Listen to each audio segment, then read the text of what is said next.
Hi, and thanks for joining the SG Child Show. Today I'm joined with Dr. Carla Cataria. I tried to pronounce it fancier, but we decided that, I'd stick with my phonetics. So it's so nice to see you and have you here. Thank you for being here. Yeah, thank you so much for having me. This is going to be a great time. I look forward to our conversation. Yeah, we're going to have a lot of fun. So, listeners, Yeah. viewers, get your drinks ready, relax, get your favorite animal in tow and have a good time. Tell us a little bit about yourself, where you're from, and why you're here today. Yeah, I'm originally from the Northeast. I'm from Connecticut. I live currently in Miami for the past decade. And yeah, I guess I was an educator in Connecticut as well as in Miami. And I've recently, a couple years ago, started my own business, Left Education, and I'm going to discuss some things around that with you. So it's been a journey, but it's been a good past 20 years. And now I'm like starting this new journey, or, have been starting this new journey. Yeah. Yeah. New stuff is always Yeah. fun too.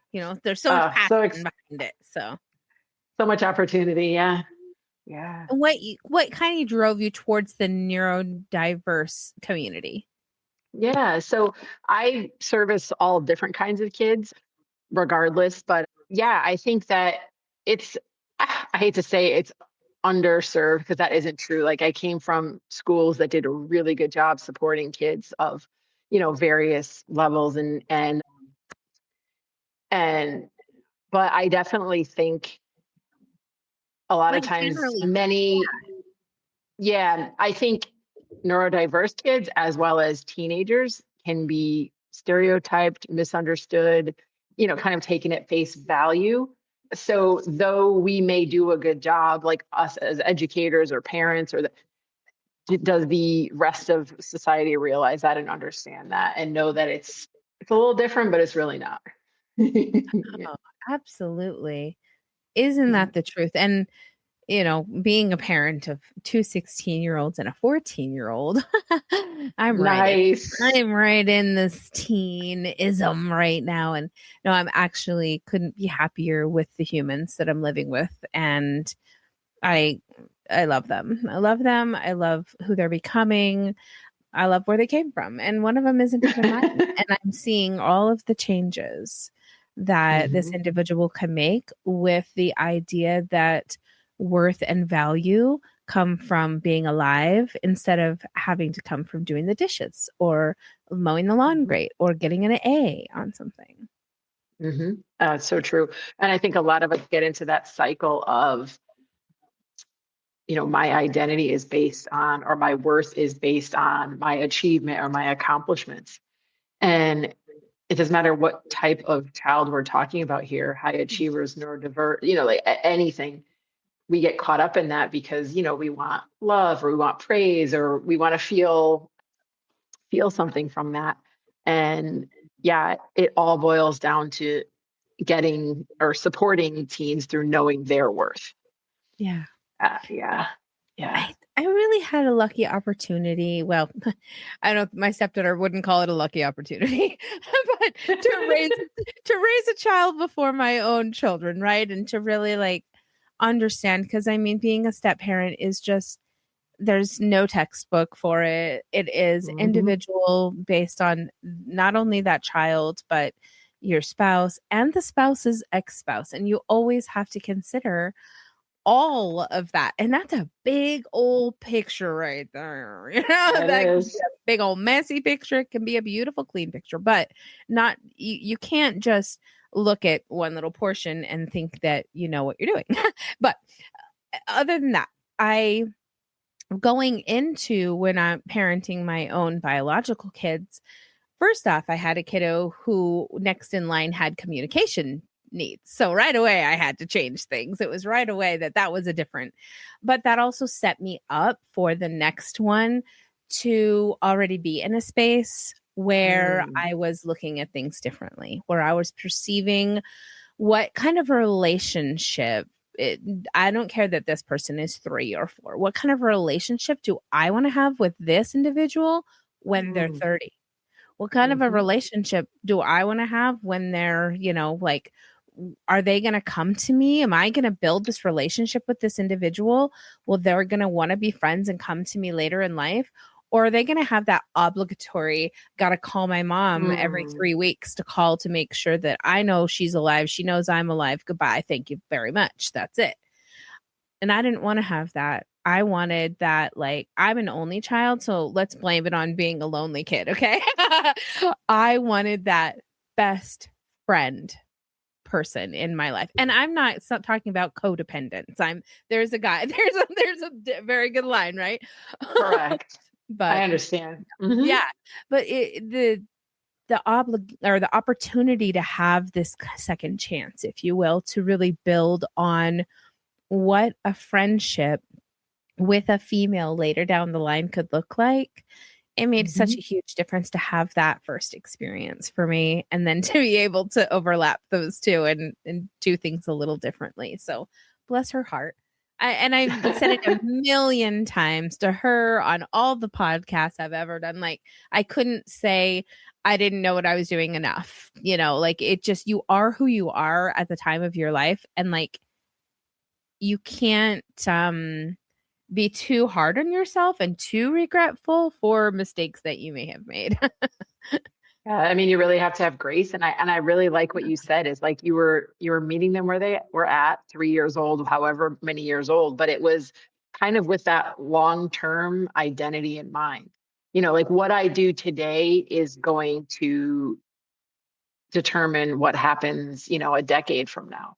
Yeah. And I think that that's you always make the best decision you can in the moment, but sometimes we just make the decision. It could be emotional and things like that. But if you always have that in mind, you have that outcome in mind, you tend to make a better decision. So I love that happened for you. And I love that I love that for you. Amazing. And I feel like I give her credit. My 14-year-old, she's like my 90s best friend. We like love all the same music. We're going to see the Gorillas in October. It's like, she's just my kid, all in all. And I admire so much of how she's so different from me. Admire it in so many ways, like the courage and the tenacity and the strength to say what's on your mind, and to be in a relationship with a parent where it is respected and it's welcomed. That is a different kind of opportunity. Yeah. And to balance that, like you said, we're friends, but it's not like I am her friend. You still have that role as, what you say goes, and you're the mom, yet can you build a quasi friendship at that age? Yeah. It's a safe place. It's where they feel understood. It's more of like a closeness and a connection is really the goal. And then, yeah, of course, that breeds long-term friendship, because when she's 30, she's just still going to be your kid, but it's a different situation, right? Absolutely. Yeah. So yes, I applaud you for the connection that you're building. Oh, That's thanks. fantastic. And we just never know. My husband has this really great analogy that, parents are the bow and kids are the arrow. And it doesn't matter how perfectly crafted either you as the bow or that arrow could be. Once you let go of that arrow and it is in flight, a number of things can change the trajectory of that arrow's destination. But you were not in control of that. That was not something like you shot it. It was a perfect shot. It went, a deer jumped and deer got in the way. What? Like, gotta go around the deer. So it's good to just kind of realize that you give all you can, you love all you can, you make the mistakes, right? And you hopefully teach them along the line that mistakes are okay to make too. And yeah. And I think having that sort of detached perspective that he has, you care, you nurture, you do what you can, and then I can't control the outcome. So either I can stress and stress and stress and be so worried, or I can make the best decisions possible, know that I support it to the best of my ability. And because what you're talking about and what it's making me think of is how difficult it is for parents to give their kids autonomy. When they're little, you're taking care of them. As they get older, you're releasing that responsibility to them. And oftentimes parents hold on too tight because they are so worried about the outcome. And having that analogy is really helpful. It doesn't mean you didn't care. It doesn't mean you just throw it out there willy-nilly, but you kind of got to let it go at some point. Yeah. And really, what's the point of it all? The point of parenting is to raise an independent individual, to be, or if you're from another culture, maybe parenting means that you and all of the generations will live in one household forever. And that's beautiful. Like, what is your culture, your sense of values? Where does that align in your, life's path, whether that's like in your family or not? I mean, mine certainly isn't. And we're kind of feeling like we're on an island of 5 and this is us. We don't have many people we reach out to other than that. And hopefully when she is old enough to have her own children, because I don't know if that will be the case for her brother, if he'll be able to do anything like that. But I think that that's something that she would love. Maybe the family will grow. Maybe we'll have more people on that island that we'll be able to kind of have. But the people from our past, our own parental figures, people that just don't resonate with our lifestyle, with our ideas, our values, sometimes you just have to recognize that it's best for the family you're in with those teens and tweens to not be involved with those other family members that might not have such good communication skills.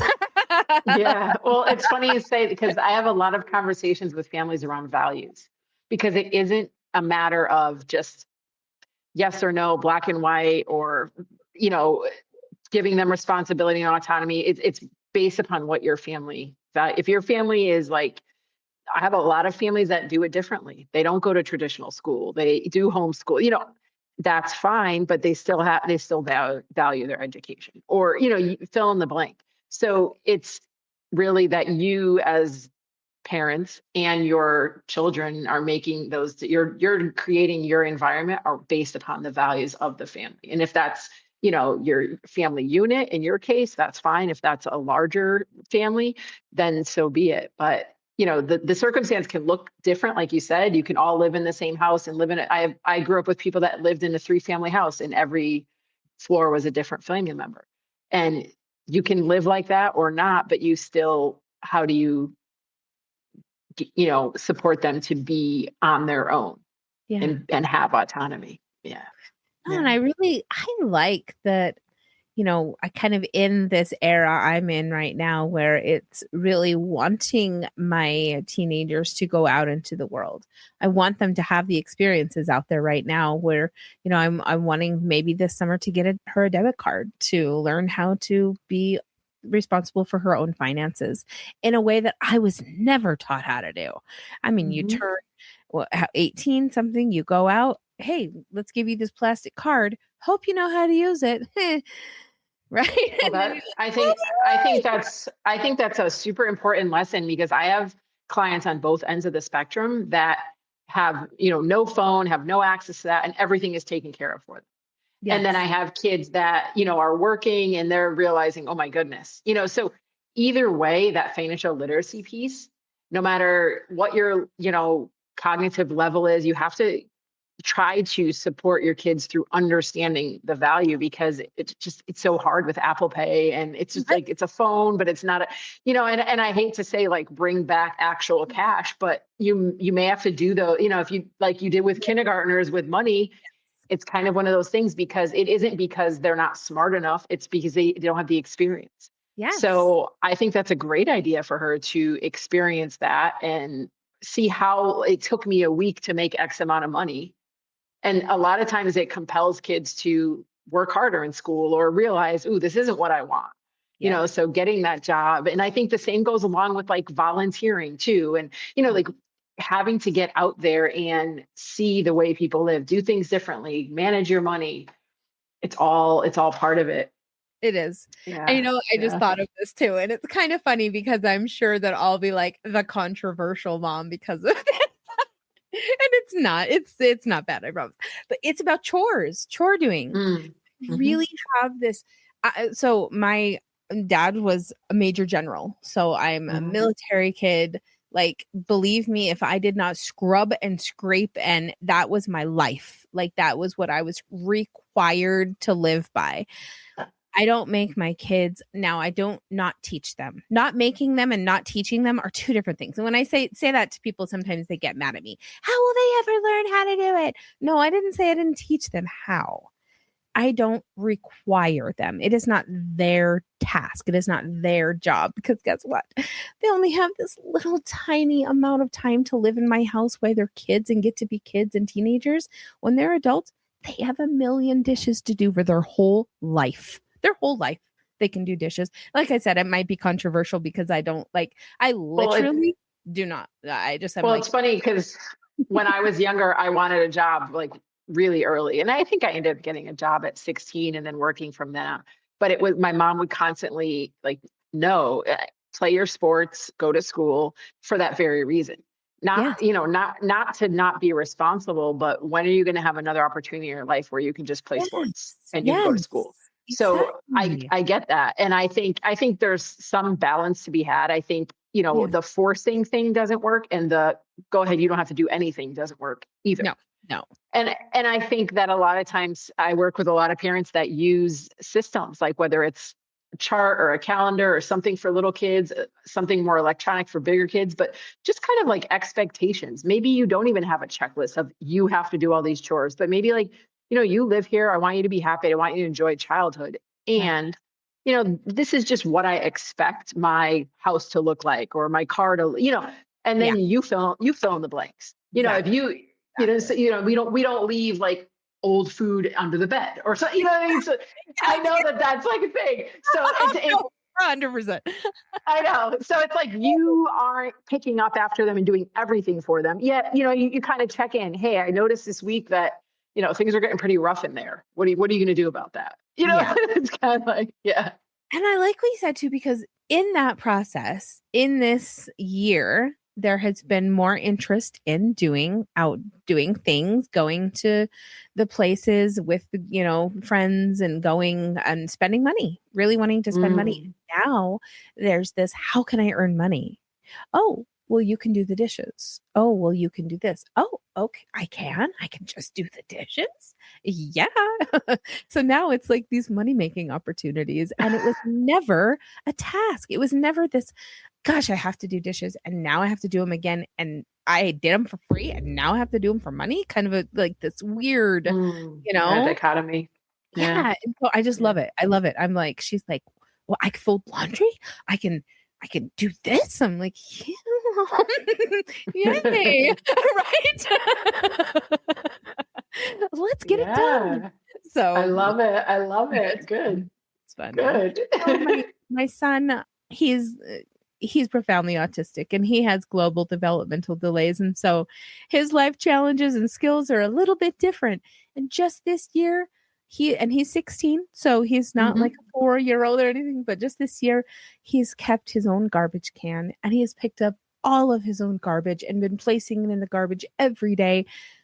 Hmm. Wow, it is the biggest, like, yay! I celebrate. And not a Yep. lot of parents would think that celebrating a garbage can in a 16-year-old room is a great thing, but Well, I mean, you know your kids. Two, you're meeting them where they're at. You know, so you know that you have certain expectations for one kid and certain expectations for another. And yes. it's not expectations like in a negative way of like they have to meet them. It's just like and I think really what was important there is celebrating because I work with a lot of kids who it's very and this is in general for people, it's very easy to feel the negative emotions or to Yeah. have the negative self-talk or I told you to like for your son, oh my God, I told him to throw it in the garbage like, 100 times and you're just so frustrated. And 9 times out of 10, maybe he isn't. But now if you see him 8 times out of 10 doing it, 7 times out of 10, and it gets better and better, the only way he's going to get better and better at it is that positive, celebration. And, we want to praise him for his effort, not for his outcome. Yeah, yeah. So if you see it happening, you see him trying, that's where we want to get it in there. Like, okay, we want to give him that reinforcement there, not just at the outcome of whatever you had the expectation for.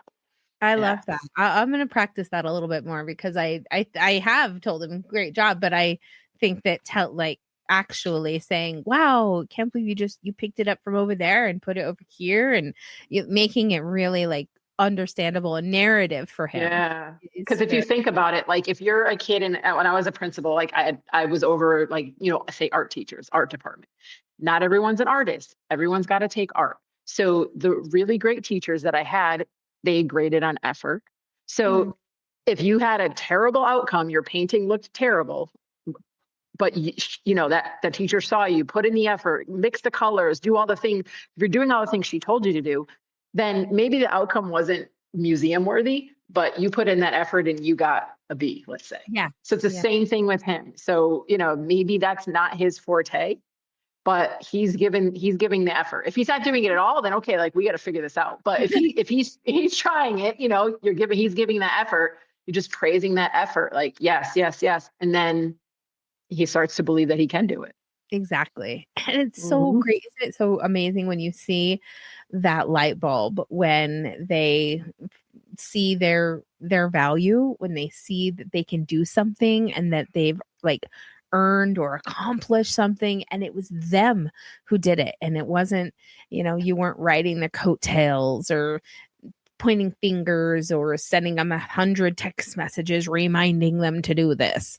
Like really just giving them just as much space. I mean, I know that when my husband calls me, it's probably going to be any time now, every day around the same time, what's for dinner? Look, I have just got laundry. I got podcasts. I haven't thought about meat. Okay. I'm sorry. That's not on my plan yet, but I have to always have it because he always wants to know. He always wants to know. It's like, what's the meat? What's the meat? I don't know what that means, but I think that we give everybody kind of their own grace and their own kind of space and expectations of how we're going to show up for them and how we need them to show up for us. Well, I think you said it like this autonomy and this praise is what's building the confidence. The control is what destroys it. Yeah. So it comes down to, and it just comes down to like seeing him as the person that throws things out, seeing her as the person that manages her money, however you want to see them. And you see it, they don't see it, but how are you going to show it to them? A lot of parents are just like, they try to push them or motivate them, and that doesn't work. It's more of just really seeing them in that identity and then treating them as if they've already become that person. Yeah. It can be tricky, but it makes sense. No, I completely understand. In fact, I kind of can relate it to a situation with my son because he's extremely, I'll explain it and then you'll understand. So when he was 1, he was reading, and when he was 2, he was writing, but he was non-speaking until he was 5, and he's semi-verbal now. But there was a therapist who had come in, and we knew he could read and he could write, and he loved numbers. He was already adding and doing things like this at like 3 years old. He was already high into the mathematics. Well, one of the first therapists came in, and she would only bring farm animals. This kid couldn't give 2 cares about an animal, a farm animal, a barn, nothing like that. He had extreme intelligence already. He had skills. He had access that they could have used these things to access. But what did she do? Show me the farm animal. Show me the cow. Show me the horse. He doesn't know anything. He's incapable. He's this. He's that. Are you kidding me, lady? Like, you don't see him. You're the therapist. You won't give 2 seconds to even see this child. Then we, realize she is, this is not right. This isn't happening. And so the next therapist comes in, and right away she is like, numbers. Oh, you like numbers, and he just like lights up, interacts. He's all over it. It's night and day. Because she literally sees who he is, and she values him, and she is amazed by him. who isn't. He's 3 and he knows multiplication, whatever age it was, right? It's crazy. He uses 100% of his working memory. This is like a unique individual. And for someone to just, throw farm animals at him, and like it was a real learning lesson for us as parents, and for me as an advocate now, to really understand and say, no, that's not the way you connect. No. Yeah. Yeah. And that's what's tough with labels, because, Yeah.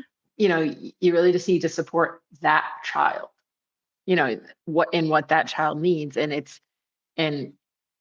that label kind of limits right away as soon as someone puts a label. And I know it's necessary in certain, in education in certain scenarios, so they get what they need understood.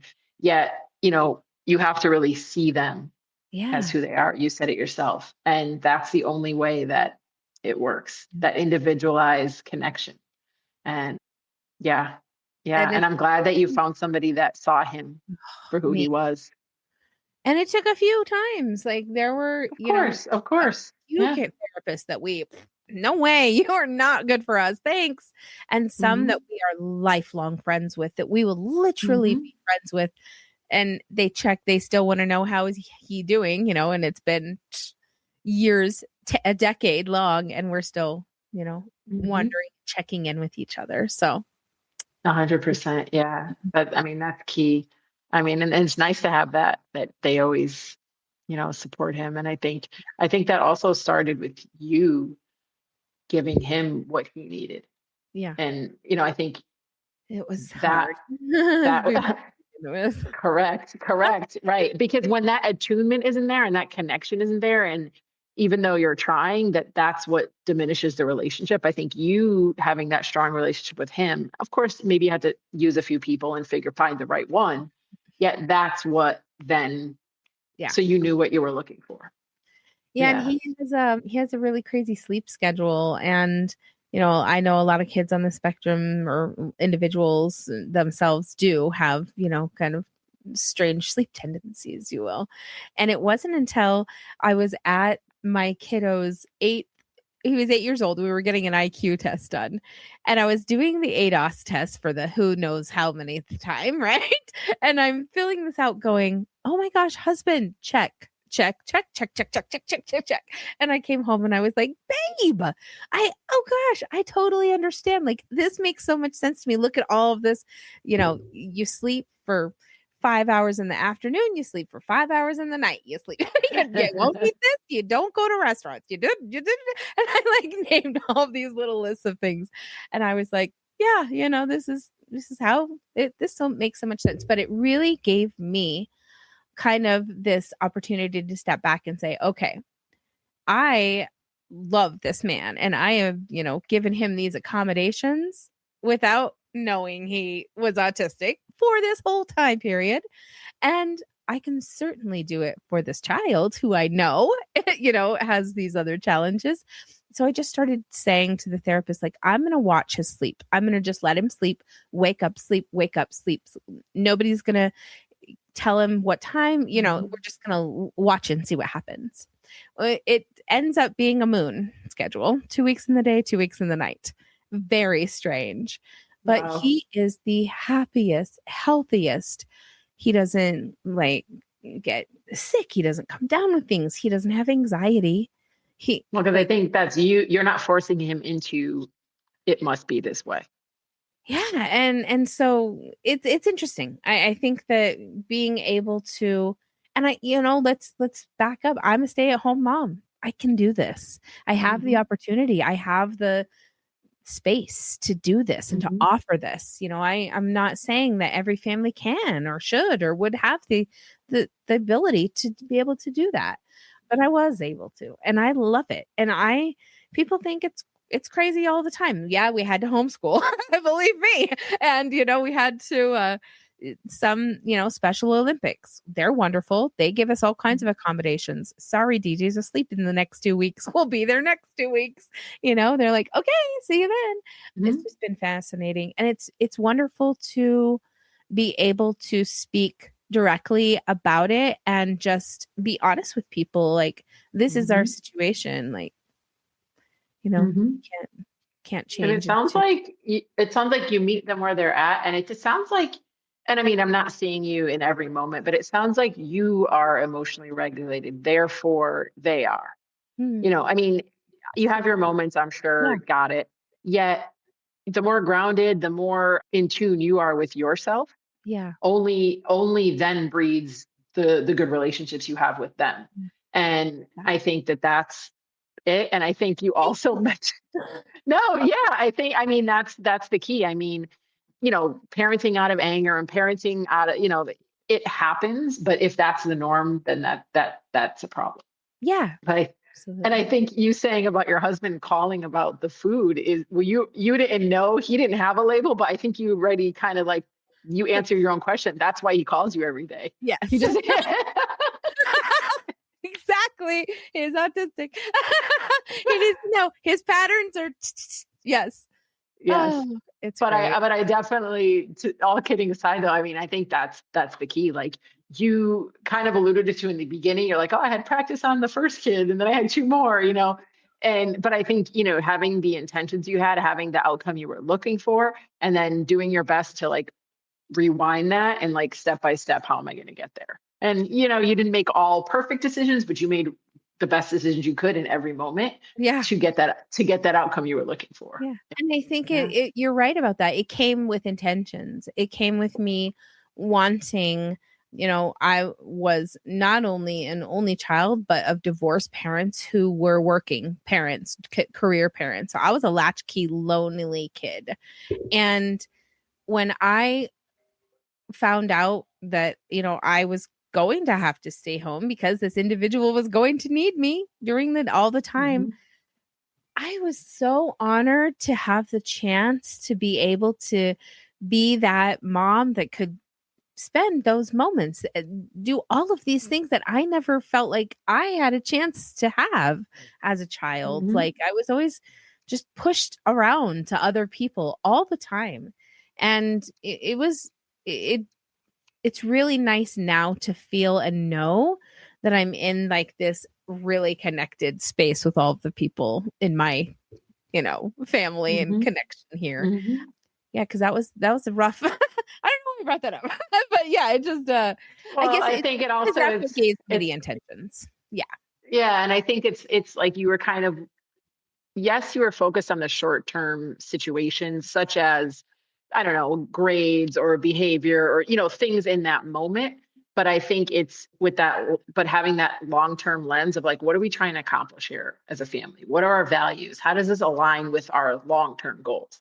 Mhm. Just many parents, okay, it's I don't, whatever activity you want to do, but if you're going to school, you're doing a club, a sport, theater, dance, you're doing some activity every semester. So there's the like, here's our values as a family. We participate, yet we're not going to control you. You do which one makes you happy, kind of thing.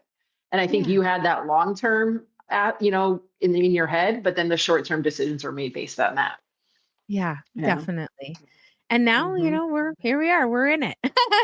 And it's great. And like I said, I think that the kiddos in my house today, I just love them. I love them, and I have the opportunity to help someone from our neighborhood who is out of a home situation. I'm just going to be kind Mm-hmm. of quiet and Mm-hmm. sweet about that.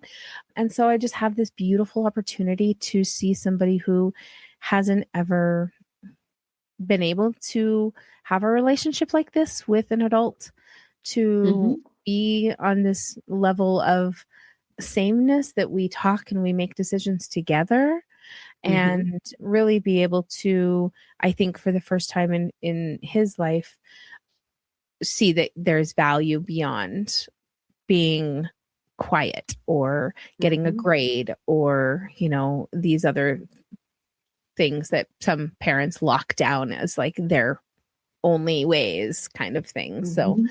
yeah, Mm-hmm.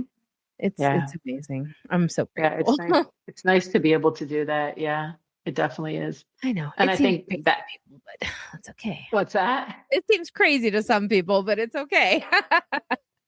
No, I mean, I've come across a lot of families that do similar things. In my family, it's happened. I have a lot of friends I know that have fostered people as, Yeah. so it's out there, and it shouldn't be by blood. It should just be, Yeah. we want to see this person thrive. Period. Yes. That's what it's all about. So Exactly. it's like they might be here, they might be doing okay. We want to see them doing really well. Yeah, Hmm. exactly. Hmm. It's been Yeah, great. Oh, that's this has great. been That's such a great. wonderful conversation with you. Is there Mhm. a website and social medias, things I can send people to support you and get, Yeah. support from you if they're needing it? Yeah, for sure. So I'm on social media. I have, Instagram, Facebook, YouTube, so they can seek me out there. It's just under my name, and I Okay. offer a lot of, just free resources online, and yeah, have them reach out and say hi. Yeah. Awesome. Okay. IG, Facebook, LinkedIn. I'm sure you're there. I know I didn't put you, Yeah. but they can see your name. So hey, we can go and find you. And for those who are listening, I'll Mhm. spell last name for you. It's Dr. Carla, Caturia. So you can go and Mhm. follow her on Instagram, Facebook, LinkedIn, all of the good places. Get those resources and reach out, of course, if you have any questions or you want to talk about how to manage your teens' expectations or your own expectations as a parent, for sure. So, yeah. Any last wonderful words of advice for us? I feel like as a parent, just to have grace with yourself Yeah. and to realize that, at any point you can make a change or you can make a shift. If you've been angry parenting for the past who knows how long, you can change that today. It just takes one small shift, and you can change how you interact with your family. And I congratulate those parents for trying to become different. So Mm, yeah, it's so great. true. And you know what? Mhm. I'm going to share something with you that I have shared on other podcasts. I think I've actually shared it more on ones that I've been on rather than even on my own. But getting when I was learning how to parent again, there was a time where I was yelling a lot. I came from a family of yellers, and that was the regular communication process. So when Mhm. I got into this and realized this isn't no, this I can't do this. This child is incapable of even hearing what I'm saying if I'm using any kind of tone outside of Mhm. nothing. Excuse me. I realized that I had to trick myself into knowing what to do. So I told myself every time I was going to yell, I could only yell, I'm going to yell right now. And so after a little while of doing that, and you just sound so silly, and I mean, this was maybe like 15 or more years ago. I think probably 15 years ago. And sometimes I find myself yelling at the dog, and my husband's like, you're yelling at the dog. I'm like, oh no. But Mhm. I think that they're the only ones that, they're across the yard. You got to yell sometimes. But no, wow, it was such a beautiful lesson and trick and mind, whatever to help me to stop doing that. It was Yeah, great. So if you want to you share were with kind it, of yeah, please. you were kind of seeing yourself as the parent you wanted to be, and then little like by little you became that parent. Yeah, exactly. And Yeah. so I just Yeah. created this little yelling system. So feel free to I share. love it. Because, sometimes you still have to get it out. If you're not there, you can't be there. You Yes, have to be able to. feel the emotion, but do they deserve to have it placed upon them? Yeah, Yeah. exactly. Yeah. So a whole Mhm. nother discussion for another podcast episode. Right? We'll have to have you back on then. Sounds Thank good. you so much. This was a great conversation, and I really look forward to staying in touch. Thank you. I had a great time, and likewise, same is true for Mm, me. thanks. Empowering voices, meaningful resources, stronger connections. Be a part of it. This is the Neurodivergent Resource Podcast. Join us.